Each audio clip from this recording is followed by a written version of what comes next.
Hi there, ये ECO 401 economics की short lecture series का लेक्चर नंबर 38 है। इसके अंदर आपको मेन पॉइंट्स करवाए जाएंगे और ये स्लाइड भी आपसे शेयर की जाएगी। तो इस लेसन का टाइटल है the 4 big macro economic issues and their inter relationships continued. So इसके अंदर सबसे पहले है the concept of economic growth and economic rate. So economic growth क्या है? इकोनॉमिक ग्रोथ का मतलब ये होता है इंक्रीज होना क्वालिटी के अंदर, जो गुड्स एंड सर्विसेज एक सोसाइटी के अंदर प्रोड्यूस होते हैं, यानी कि प्रोडक्शन के अंदर और आउटपुट के अंदर इजाफा होना, इसको हम इकोनॉमिक ग्रोथ कहते हैं। और इकोनॉमिक ग्रोथ रेट का क्या मतलब है? इकोनॉमिक ग्रोथ रेट को जो है परसेंटेज के अंदर एक्सप्रेस किया जाता है, दिखाया जाता है। सो ये शो करता है रेट ऑफ चेंज एक कंट्री की इकोनॉमी में टिपिकली एक साल से दूसरे साल तक। सो उसके बाद है actual and potential GDP. So actual और पोटेंशियल जीडीपी के अंदर फ़र्क होता है और इन दोनों के दरमियान जो फ़र्क होता है उसको आउटपुट गैप के नाम से जाना जाता है। आउटपुट गैप उसको एक्चुअली कहा जाता है। सो एक्चुअल जो जीडीपी होती है ये एक्चुअल लेवल ऑफ एक्टिविटी होती है, और पोटेंशियल जीडीपी जो होती है ये मैक्सिमम लेवल ऑफ एक्टिविटी होती है तमाम रिसोर्सेज को फुली यूटिलाइज करने के बाद। और एक्चुअल जीडीपी जो होती है ये फ्रंटियर के ऊपर भी हो सकती है और इनसाइड भी फ्रंटियर भी हो सकती है। अब आगे चल के आपको दिखाते हैं एक्चुअल और पोटेंशियल जीडीपी में फ़र्क। सो PPF1, सपोज PPF1 जो है वो पोटेंशियल जीडीपी है, पहले जो है वो पोटेंशियल जीडीपी है, यानी कि मैक्सिमम जीडीपी जो एक इकोनॉमी अचीव कर सकती है वो PPF1 है, जितने भी उसके पास रिसोर्सेज हैं। सो पॉइंट डी पे अगर है तो वो भी जाहिर बात है एक तरफ एक्चुअल जीडीपी भी होगा और वो पोटेंशियल जीडीपी भी होगा। बी पे है या सी पर है जीडीपी, सो वो जो है पोटेंशियल जीडीपी भी होगा और एक्चुअल जीडीपी होगा। सपोज पॉइंट ए पर है अगर जीडीपी, तो इसका मतलब ये कि एक्चुअल जीडीपी जो है वो ए है और जो पोटेंशियल जीडीपी है वो जो है PPF1 पे किसी भी पॉइंट पे है, चाहे वो डी पे हो, बी पे हो या सी पे हो। और सपोज ए से बी की तरफ अगर जीडीपी जाती है तो एक्चुअल जीडीपी और पोटेंशियल जीडीपी सेम हो जाएगी, और फिर बी से ई की तरफ जाती है, यानी कि PPF1 से PPF2 की तरफ जाएगी, तो तब क्या होगा कि पोटेंशियल जीडीपी के अंदर इजाफा हो जाएगा। एक्चुअल जीडीपी के अंदर नहीं, बल्कि पोटेंशियल जीडीपी में इजाफा होगा। एक्चुअल जीडीपी में इजाफा तो तब भी हो गया था जब ए से बी की तरफ मूव हुई जीडीपी, लेकिन जब बी से ई की तरफ जाएगी तो पोटेंशियल जीडीपी के अंदर इजाफा हो जाएगा। और जाहिर बात है अगर जीडीपी ई पॉइंट के ऊपर है तो फिर एक्चुअल जीडीपी में भी इजाफा हो गया। सो जब PPF कर्व शिफ्ट करता है तो तब पोटेंशियल जीडीपी के अंदर इजाफा होता है, और जब कभी भी इस तरह के पॉइंट्स के अंदर इजाफा होता है जैसे कि ए से बी पॉइंट पे, तो फिर एक्चुअल जीडीपी के अंदर सिर्फ इजाफा होगा। Now the traditional thinking about GDP. So traditional thinking के मुताबिक, ट्रेडिशनल व्यू के मुताबिक जीडीपी इंक्रीज बढ़ती है because of increase in factors, जो फैक्टर्स है यानी लैंड, लेबर, कैपिटल और entrepreneurship. Now D trade cycle. So trade cycle के अंदर आपके सामने एक तरफ टाइम है एक्स एक्सिस में, वाई एक्सिस में नेशनल आउटपुट है। सो जो पोटेंशियल आउटपुट है वो इंक्रीज होता जा रहा है टाइम के साथ साथ, जबकि एक्चुअल आउटपुट का ये मामला नहीं है। एक्चुअल आउटपुट के को दिखाया गया है, 4 तरह के फेसेस हैं ट्रेड साइकिल में। अप टर्न है, बूम है, पीकिंग आउट है, स्लो डाउन है जो कि रिसेशन या स्लम्प है। सो 1 पॉइंट को अगर हम देखें सबसे नीचे का वो अप टर्न है, और बूम है 2, 3 जो है पीकिंग आउट है, और 4 जो है वो स्लो डाउन है। So actual GDP different phases आते हैं इसके अंदर, एक्चुअल जीडीपी के अंदर, एक्चुअल आउटपुट में सॉरी, जबकि पोटेंशियल आउटपुट जो है वो इंक्रीज हो रहा है टाइम के साथ। Now the real versus nominal GDP. So जो नॉमिनल जीडीपी होती है ये होती है जीडीपी एट करंट प्राइस, जो भी मार्केट प्राइस है उसके ऊपर होती है, ये जो भी करंट ईयर के जो प्राइस होते हैं उसके ऊपर होती है। जबकि रियल जीडीपी जो होती है ये कांस्टेंट प्राइस के ऊपर होती है। इसके अंदर जो हम वैल्यू लेते हैं गुड्स और सर्विस की वो बेस ईयर के ऊपर लेते हैं। सो इसी वजह से जब हम नॉमिनल जीडीपी कैलकुलेट करते हैं तो उसके अंदर प्राइस जो है वो जाहिर बात है जो भी करंट ईयर का प्राइस होगा उसको ले लिया जाएगा, प्राइस के अंदर चेंज आता रहेगा नॉमिनल जीडीपी में। जबकि रियल जीडीपी के अंदर प्राइस जो है उसको सेम रखा जाएगा, कांस्टेंट रखा जाता है, जो बेस ईयर की प्राइस होगी वो चेंज नहीं होगी। और इसका एक फ़र्क समझने के लिए एक बहुत अहम एग्जाम्पल जो कि पिछले लेसन के अंदर भी आपको बताई गई थी, अगर आपने देखे हैं, एक इकॉनमी के अंदर, एक कंट्री के अंदर एक साल के अंदर 1000 गाड़ियाँ बनती हैं और फिर अगले साल भी वहाँ पे 1000 गाड़ियाँ ही बन रही हैं। सो मार्केट प्राइस इंक्रीज होने की वजह से जो नॉमिनल जीडीपी होगी वो तो ज़्यादा बढ़ गई क्योंकि प्राइस इंक्रीज हो गए इस वजह से, लेकिन जो रियल जीडीपी है वो नहीं बढ़ेगी क्योंकि प्रोडक्शन के अंदर जो है वो इजाफा नहीं हुआ, और रियल जीडीपी लेगी बेस प्राइस के ऊपर, यानी कि जो पिछले साल का प्राइस है उसी प्राइस को लेगी नॉमिनल रियल जीडीपी। सो ये फ़र्क है नॉमिनल और रियल जीडीपी के दरमियान।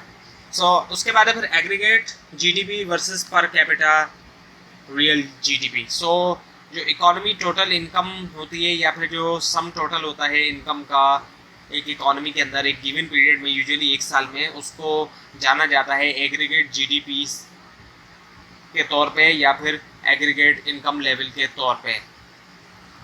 और जो रियल जीडीपी ग्रोथ रेट होता है वो बराबर होता है पर capita real GDP growth rate के। सो जो पर कैपिटा रियल जीडीपी होता है इसको कैलकुलेट किया जाता है जीडीपी एट कांस्टेंट प्राइसेस, जो कि आपको पीछे बताया गया था कि रियल जीडीपी जो है जीडीपी एट कांस्टेंट प्राइस होती है।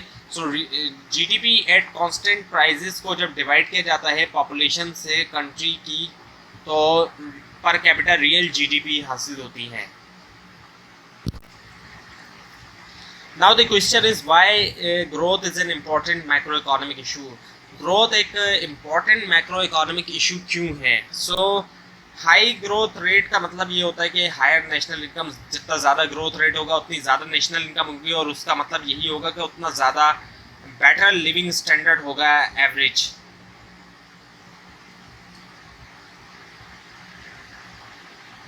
और जिस गवर्नमेंट के अंदर ज़्यादा नेशनल इनकम ग्रो करेगी, हायर नेशनल इनकम होगी और हायर लिविंग स्टैंडर्ड होगा, सो ज़्यादा चांस होगा उस गवर्नमेंट का दोबारा री इलेक्ट होने का। अगर डेमोक्रेटिक सिस्टम के अंदर हम देखें, जहाँ जिन जिन कंट्रीज़ में भी डेमोक्रेटिक सिस्टम है, सो वहाँ पे उनके दोबारा आने के भी चांसेस होंगे। सो ये भी एक बहुत बड़ा फ़ायदा होता है गवर्नमेंट को अगर वो ग्रोथ रेट लेकर आते हैं इकोनॉमी के अंदर, हायर ग्रोथ रेट लाते हैं, जो कि नॉर्मली पाकिस्तान जैसे कंट्रीज़ में ऐसा नॉर्मली नहीं होता, लेकिन जो डेवलप कंट्रीज़ हैं वहाँ पे ऐसा होता है, या फिर जो ज़्यादा अच्छे डेवलपिंग कंट्रीज़ हैं जिनकी इकोनॉमी तेज़ी से डेवलप कर रही है। Now the how per capita growth rates related to the aggregate growth rate in an economy defining GDP growth rate. So y is equals to y जो है वो बराबर है y capital Y divided by capital L के, जहाँ पर capital Y से मुराद total GDP है जबकि L से मुराद है पॉपुलेशन, और स्मॉल y का मतलब है पर कैपिटा GDP। तो पर कैपिटा GDP को हासिल किया जाएगा जब टोटल जीडीपी से डिवाइड कर दी जाएगी पॉपुलेशन को, और उसके बाद फिर लॉग लिया जाएगा दोनों साइड पे। सो ln y बराबर हो जाएगा ln capital Y minus ln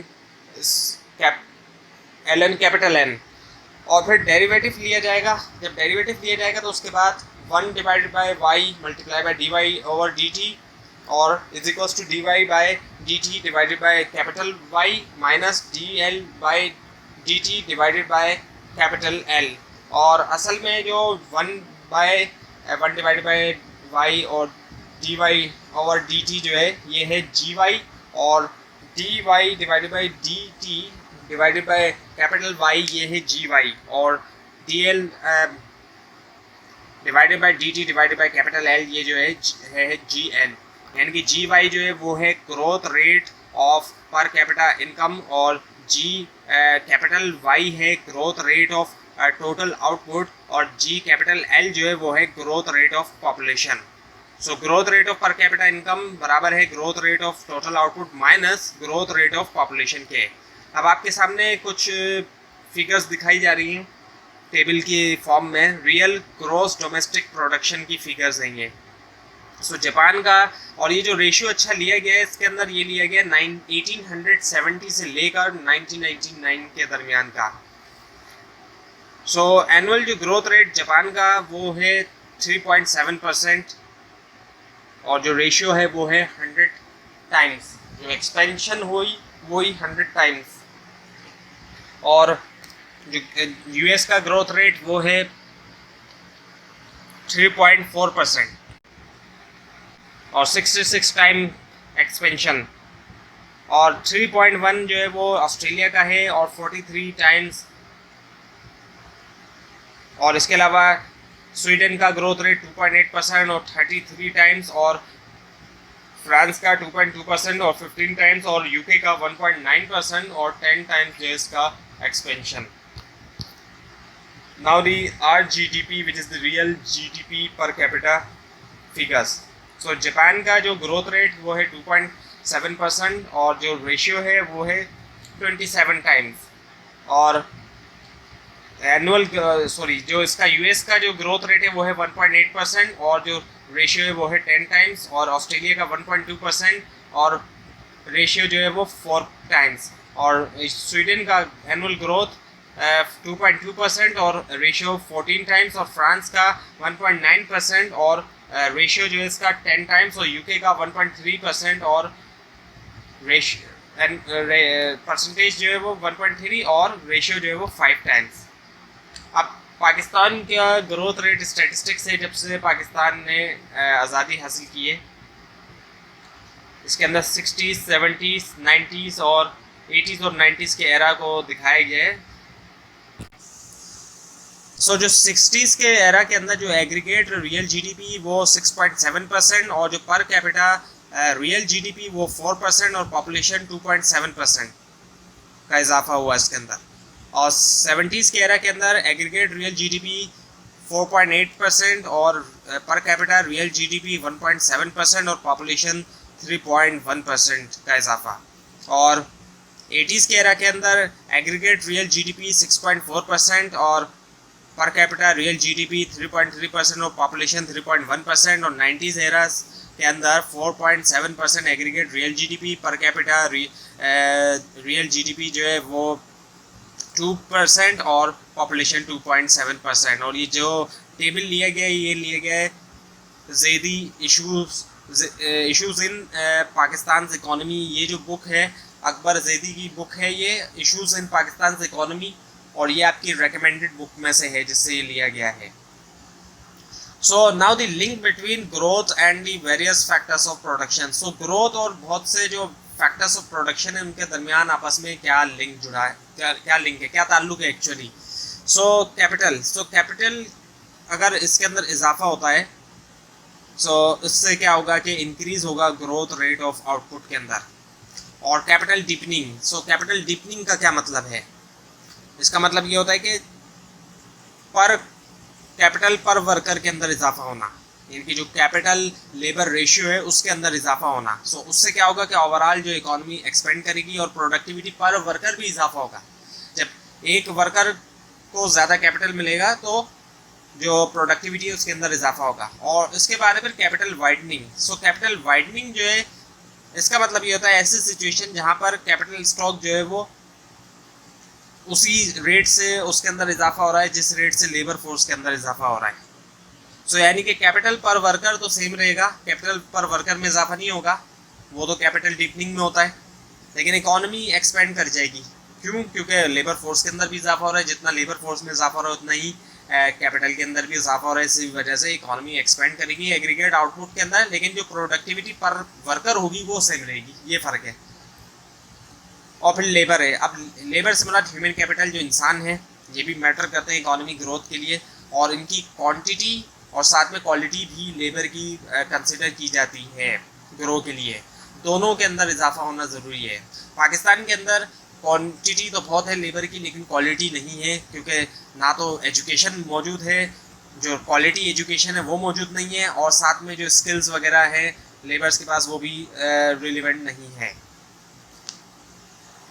और लैंड एग्रीगेरियन जो कंट्रीज़ हैं जैसा कि पाकिस्तान है, यहाँ पर लैंड जो है वो काफ़ी मैटर करती है, काफ़ी ज़रूरी है। और जापान और कोरिया ने काफ़ी ग्रो किया है क्योंकि उन्होंने अपने जो स्केर्स रिसोर्सेज है, लिमिटेड रिसोर्सेज है, उनको बहुत एफिशिएंटली इस्तेमाल किया है। और यहाँ पे कोरिया की जो बात हो रही है ये साउथ कोरिया की एक्चुअली बात हो रही है। उसके बाद है फिर रॉ मटेरियल।